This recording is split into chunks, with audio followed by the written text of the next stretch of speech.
What is up, guys, and welcome back to the channel, guys. I had a special recommendation. I checked out the Swedish royal family. It was really just talking about their clothes mostly, but somebody sent me this video with the history of the royal family of Sweden. So I believe this go into more depth. I see more kids on the video. You know, I think they only had 2 on the other one, but this looked like the whole family right here. But we've been check it out. Y'all hit that subscribe button. Send down those recommendations. This video covers how the Swedish royalty lives, and you don't want to skip this video. The Swedish monarchy might not make international news as often as the British royal family, but that doesn't mean their lives are any less interesting. Here are 9 fascinating facts you probably didn't know about the Swedish royal family. 1. Changed succession rights. Sweden's monarchy was the first to change its rules of succession, so that the firstborn child of the monarch is heir to the throne, regardless of their gender. Oh, wow. This amendment was passed by Swedish Parliament in 1980, just 3 years after Crown Princess Victoria was born and 1 year after Prince Carl Philip was born. Without this succession rule change, the prince would have been next in line for the throne despite being the second-born child of the family. 2. See, I never knew that. I always thought that it would just go to the firstborn or who's ever next in line, no matter the gender. I didn't know that wasn't a thing. With a career. Silvia is the first queen of Sweden to have had a professional career outside of royal duties. What's she doing? Before marrying King Carl, she was an interpreter for the Argentine consulate in Munich. Wow. The couple met during the 1972 Summer Olympics, where Queen Silvia was working as an educational host. Wow. As a former interpreter, she is fluent in 6 languages, with Swedish being the last one she learned. 3. Environmentally conscious. The royal family is known for being very passionate about the environment. King Carl X. I honestly think that's all the Scandinavia I know for sure, because they have great recycling options, and yeah, it's just here is very clean. I even received the U.S. Environmental Protection Agency Award in 2006 for his dedication to promoting sustainability and climate change awareness. The family does a lot of environmental work internationally as well, such as when the King and Queen met with Indian officials to sign agreements regarding maritime environment protection in 2019. 4. ABBA Performance. What? The Swedish... It's ABBA. It's an ABBA. In 2019. What is the ABBA? 4. ABBA Performance.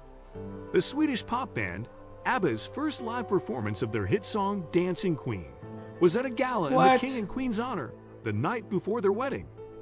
The performance took place at the Royal Swedish Opera in 1976, with the band dressed in dramatic ruffled sleeves and feathered hats. 5. Hey, you know you're doing something major when you got one of the best groups in the world perform before your wedding. History of dyslexia. King Carl XVI, Crown Princess Victoria, and Prince Carl Philip all have dyslexia. Their experiences with the learning disorder have led them to speak out against the stigma surrounding it.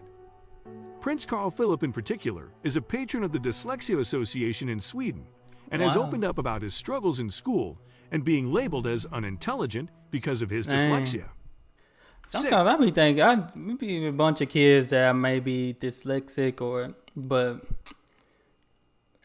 I think it's a lot because sometimes I seen signs. I said maybe I was probably dyslexic, but as I got older, I don't know, my mind started getting a little sharper. So I think it just comes with age, me personally. But then sometimes I be writing out sentences, I have to change it because I'm like, it sounds backwards, and I change it the right way, so I can sometimes catch it. 6. Longest reigning Swedish monarch.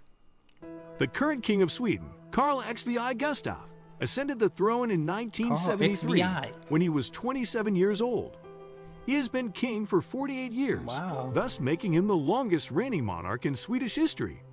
The royal family is known for living well into their 90s, so King Carl XVI Gustaf may have many years yet to reign. 7. Personal trainer made husband. Crown Princess Victoria met her husband, the man now known as Prince Daniel, when he became her personal trainer in 2001. They became good friends right away, which eventually led to romance. Although the king and queen initially worried that Daniel would not be able to handle life as a royal, he had since proven to be a loyal and productive member of the family. That's good. 8. An athletic I would think there's a lot of pressure, especially when you're dating somebody or with someone, the royal family. I feel like you just got to be a certain way, you know. I know nowadays people don't, at least they say people don't judge as much and stuff like. But I could just imagine the standards that you have to look for when you're part of the royal family in someone. Prince Carl Philip is known for being quite the athlete, involved in soccer, swimming, sailing, skiing, and car racing. In 2003, he competed in the Vasaloppet, the longest cross-country ski race in the world. Oh. And in 2011, he completed a season of the Porsche Carrera Cup Scandinavia. Wow. The prince also runs in his free time and has participated in many charity runs for various causes. That's 9. nice. French roots. Sweden has had a monarchy since the country existed, and the Scandinavian region has had monarchy since prehistoric times. Previous to 1000 AD, most known stories of Swedish kings are told in Norse sagas. And even after who did this video? Whoever voiced over this video is 1000 AD. Most known stories of Swedish kings are told in Norse sagas. And even after that time, the recorded history is spotty. It is from the 11th century, when Christianity came to Scandinavia, that we know more about Sweden's kings. During this time, kings were elected. They were chosen from a number of competing dynasties. Kings became more powerful as power, and Swedish land was consolidated. Fighting continued between the two strongest dynasties, Sverker and Erik, until a new dynasty married into the Erik clan, strengthening the throne. In 1397, the Kalmar Union brought together all the Scandinavian countries, including Finland, which at that time was part of Sweden. Infighting led to a slow demise of the Union in the 16th century. The 16th and 17th centuries were marked by wars, tax reformation, and the arrival of Protestantism, all of which consolidated monarchical power. Queen Christina, also known as Christina, ruled from 1632 to 1654. She is still considered one of the most learned monarchs of Sweden and was a great patron of the arts. In the 18th century, Queen Ulrika Eleonora ended Sweden's absolute monarchy when she Queen Ulrika Eleonora ended Sweden's absolute monarchy when she was made to sign the 1719 Instrument of Government. It was during this period, the Age of Liberty, Frihetstiden, they all look that the alike. concepts of civil liberty and the parliamentary system become foundation. Don't worry, I'm getting a hit. But don't they look like the same face on all these people? Or am I tripping? That the concepts of civil liberty and the parliamentary system become foundational to the Swedish government. It was a short-lived period, 1718, 1722, but it remains seminal to Swedish history. In 1772, King Gustaf II ushered in the Gustavian era when he staged a... what? 72, King Gustaf II ushered in the Gustavian era when he staged a bloodless coup on himself and reimagined the division of power between king and parliament with the 1772 Instrument of Government. As kings are wont to do, he strengthened the power of the monarchy. The act was adopted by Swedish Parliament, Riksdag, though this was achieved through strong arming and coercion, not actual approval. The 1809 Instrument of Government saw the pendulum swing the other way, with primary power being awarded to Parliament and secondary power to the king. In 1810, King Charles XI died leaving no heir, and the elected heir Charles August died suddenly in a military training exercise. Left with no monarch, the Swedish Parliament elected Prince Jean-Baptiste Jules Bernadotte as king, thereby launching the Bernadotte dynasty, which continues today. In 1914, King Gustaf V openly disagreed with proposed defense budget cuts and gave what is now known as the Corridor speech at Stockholm's Royal Palace. He spoke in front of over 30,000 Swedish farmers, who subsequently held a march to demand higher defense spending. When the Liberal government tried to shut down the king's partisan provocations, he doubled down on his demands, and the entire parliament resigned in protest. King Gustaf V then appointed a conservative government. The issue became momentarily moot when World War I broke out and the idea of cutting the defense budget was no longer relevant. In 1917, the appointment of a coalition government meant that the monarch's authority once again took a backseat, though on paper it remained the same.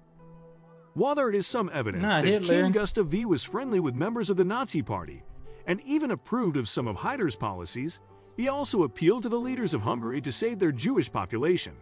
All to say, it's hard to know King Gustav V's true feelings, other than that he didn't want Sweden to be involved in the war, and may have harbored pro-German, if not pro-Nazi. Well, you didn't want Sweden in that war, but they showed it fight Denmark about 27-11 times.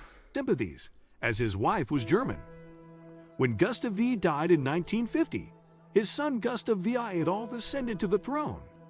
King Gustav V I Adolf died in 1973 because his son had died in a plane crash in 1947.